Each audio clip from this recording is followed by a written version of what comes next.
আসসালামু আলাইকুম। আমরা হচ্ছে সেহরি খেতে চলে আসছি মাওয়াতে। আর এটা হচ্ছে রূপালী ইলিশ। এই ওনাদের হচ্ছে যেই রেস্টুরেন্টের নাম রূপালী ইলিশ, খুব ভালো। আমি এটাকে অনেকবার খেয়েছি, ভালো লেগেছে। আচ্ছা, আরেকটা কথা হচ্ছে অনেকেই আমাদের সেহরি অথবা ইফতার অথবা আমাদের যে বিষয়গুলো থাকে এগুলো অনেকেই রাগ করেন যে কেন হচ্ছে আমরা এখানে পোস্ট করি, কেন ছবি দিই, মানে খুব মাইন্ড করে। কিন্তু যারা হচ্ছে বাংলা নববর্ষ পালন করতেছেন অথবা অন্য অন্য যে দিবসগুলো পালন করি, তখন তো কথা হয় না। আমরা সালাম দিলেই হচ্ছে হয়ে যায়, মৌলবাদী হয়ে যায়। আপনারা যখন হচ্ছে গুড মর্নিং বলেন তখন তো ক্যাথলিক বলি না আমরা।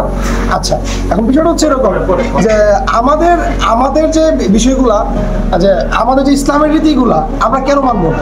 অবশ্যই মানবো, এবং হচ্ছে আরেকজনকে উৎসাহিত করব। আমরা ভিডিও করব, ছবি দিব, এটা আমার মতো করে আপনারাও করেন, আপনাদের জন্য ওয়েলকাম। আপনারাও বারবার করে হচ্ছে আমাদের যে ভালো জিনিসগুলো মানুষের কাছে পৌঁছায় দেবেন। আর অবশ্যই ভালো থাকবেন। আর আমি এই দায়িত্বই নিয়েছি, সবার কাছে পৌঁছায় দিব। বাই।